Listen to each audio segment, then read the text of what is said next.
So I was just watching my episode of Ask Hank Anything where I had Vic Michaelis on, which it looks like it's going to be the most popular episode of that show that we ever do. So if you want to check it out, we had a very good time. But Vic asked me my favorite question of season 1 of Ask Hank Anything, which was, can someone have the most DNA? This is my favorite question anyone's ever asked on the show. Ever? So far. And I did a bunch of work to figure out who has the most DNA. And my basic answer was, you're talking about like volume of DNA or like molecular weight of DNA. That's going to be somebody who's very large and has a lot of muscle. So just the bigness means they have more cells. There are some animals like tardigrades that grow larger just by having their cells get bigger. That's not how we are. We grow larger by having more cells. So if you are bigger, you have more cells, and so you have more DNA. And muscles have a lot of DNA. Like an individual muscle cell might have more than one nucleus. Whereas like fat cells don't have as much DNA because they don't have to do as much. They're just there to store energy, not to actually use energy. So a big, muscly man would be the person with the most DNA. But the more interesting question, and it has gotten pretty complex in my brain, and I think I kind of got it wrong, maybe a little bit, in my answer, is not just like molecular weight, but the number of genes. So I have just 2 pairs of chromosomes, and I'm gonna have that genome, and that's it. Except I could possibly be a microchimera with my mom's DNA, because I was inside of my mom, and so some of her cells might still be in me. This is a thing that happens. It's actually not that unusual. I probably do, and so do you, probably have a little bit of your mom's DNA inside of you. I mean, we all have, from both of our parents, we have their DNA, but we might also have some of the pure genome, not just the half that we got from our moms, but all of mom's DNA. That includes both bits that she got from her mom and her dad. And so that's a little bit that probably most of all of us have. The thing I brought up in the episode is what's called a chimera, where like 2 zygotes fuse early on in development, and that becomes a person who has DNA of both zygotes spread throughout their body. But importantly, and I didn't consider this, these are going to be sibling zygotes. So they're only going to have DNA that could be from their dad and from their mom. They're not going to get any genes that are outside of those 2 people. Now they're going to have extras. They're going to have some genes from their dad and some genes from their mom in one that aren't in the other one. But no matter how many times this happens, and it really only happens once, you are only ever going to have the DNA of those 2 people. So the maximum number you could have is all of the genes from the father and the mother. And when it comes to microchimerism, like when I have some from my mom, I'm not going to get any from anybody but my mom. There's also microchimerism the other way, where when a person gives birth, they keep some of the cells of that baby.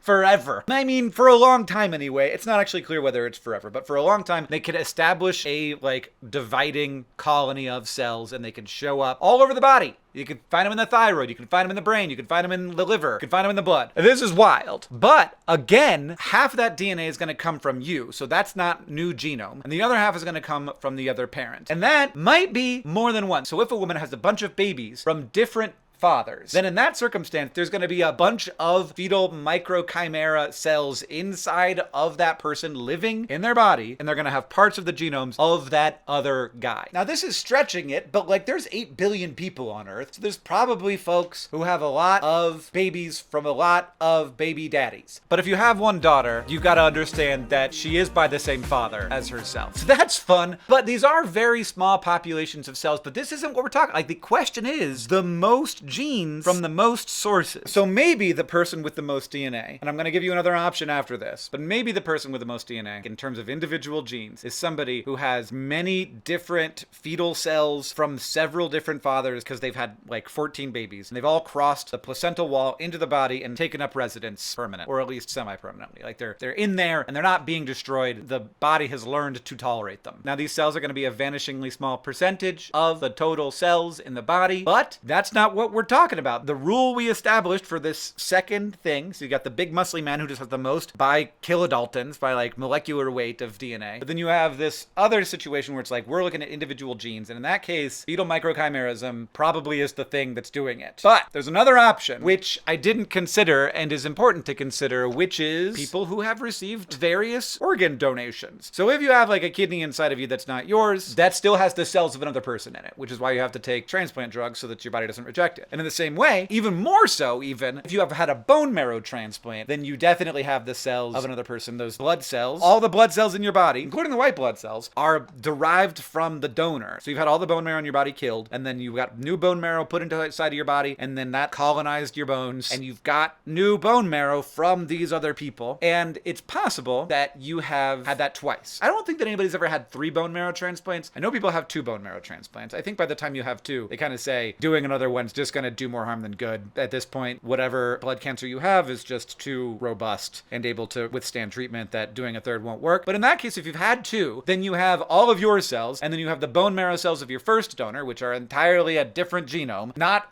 a related person, so not like sharing genes the way that it feels like two siblings that combined in the womb, or if it's me having some cells from my mother, which I already have some of her DNA, so that's not going to like double the number of genes that I have. But in this case, it does double the number of genes, and then in the third case, it would triple the number of genes when you got the second bone marrow transplant, because some of the ones from the original transplant are going to stick around. So you have your cells, the first donor cells, and the second donor cells. So you have 3 complete sets of fresh genes from different people. And in that case, these aren't like tiny, insignificant colonies. The bone marrow is a lot of cells. It's a huge amount of your body. Most of the cells in your body are blood cells. As I said in the episode, those cells don't have DNA in them. Like some of them do, white blood cells do, but red blood cells don't. But there's tons of bone marrow cells. So in this case, it's a real substantial amount of the body that has different DNA. And I would say that I should have included that in the answer. And the fetal microchimerism thing, it feels like more of a technicality. Though I think that you could get, if you had enough people that you made babies with over your life, enough dads of your babies, the fresh DNA from each one of those guys, you'd end up with more genes than if you had 2 bone marrow transplants. But interestingly, I do have a friend who has had 2 bone marrow transplants, and I'm gonna talk to her soon. And so I may hit her with the reality that she is definitely up there in the top echelon of people who have the most DNA. So that's cool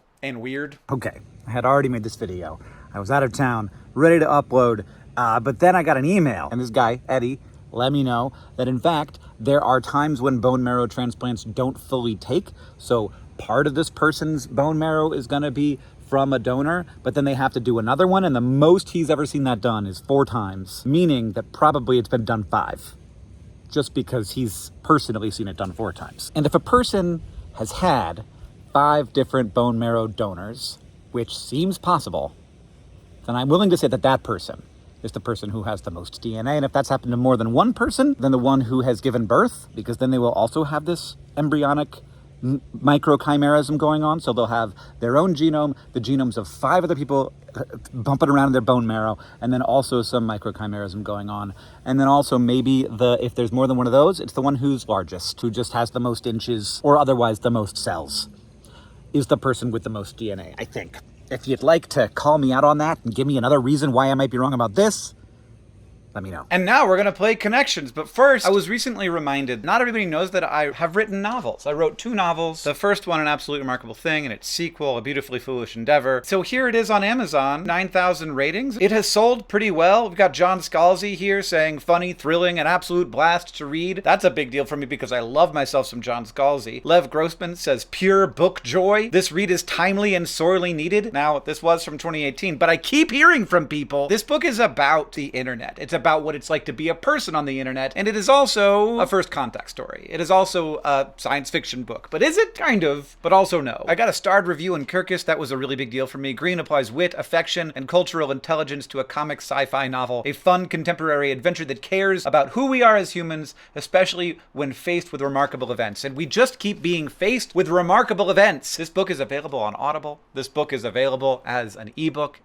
I'm sure it's fairly inexpensive as an ebook. Let's see what they got. $0 with membership. Oh, look, the hardcover you can get right now for $6.69. Now, that might not be for a long time because I'm sure that's a used bookstore. I wrote this book because I wanted people to read it. I keep forgetting to tell people to check it out. The genius of Hank Green's book lies in the way he skillfully mixes such a variety of topics and messages and melds them brilliantly into a gem of a first novel. I don't mean to brag, but that's just what somebody said. Patrick Rothfuss says, fun and full of truth. To be honest, I'm a little irritated at how good the book is. I don't need this kind of competition. So check it out. And now I'm going to play Connections.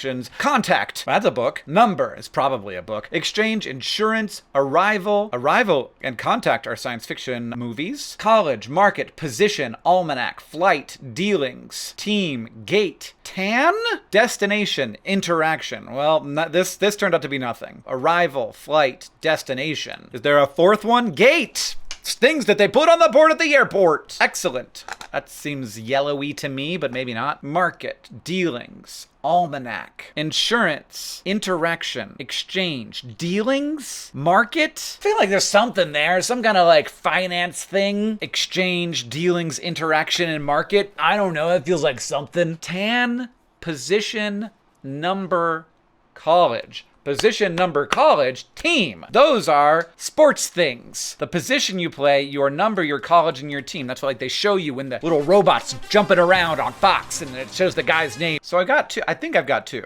And number, if this is it. Wait, is there another one? Tan? Tan is weird. Tan France, the Queer Eye guy, but there's no other of those people. Interaction, exchange, dealings, market, and that would leave us with what? What's the other one? What if like you get in a car accident and you exchange your insurance and your contact information and your tan and your almanac? Contact lens? Contact. There's a lot of things that contact means, like to make contact, your contact information. Dealings? Market, dealings, tan, almanac. We're going to have an exchange. We're going to have some dealings. We're going to have an interaction. We're going to have a market. We're going to make contact. We're going to have contact. So with this one, market, tan, almanac, insurance. What is tan doing in there? Like I get a little something out of almanac, market, insurance. We have an exchange. We'll have an interaction. We have dealings. We have contact. That seems right. That seems like when two groups of people are interacting, they have like a cultural exchange, they have dealings, they have an interaction, they have contact. All right, well, then I guess I'll go for insurance, almanac, tan, market, and find out what I'm missing here. Yes! Farmers things? Farmers almanac, farmers insurance, farmers market, farmers tan. Okay, well, I was not going to get that. I don't know what the next one is. This college thing? Number, position, college, team? Position, yeah. Pro athlete data, great. And then I don't know which one of these is which. I'm gonna go with arrival, flight, gate, and destination. Woo! Yes! Yes! Yes! Perfect! How'd I do? Are you gonna show me? Sometimes it doesn't, sometimes it does. It wasn't too hard. Okay. Well, you know, but who got the purple first, right?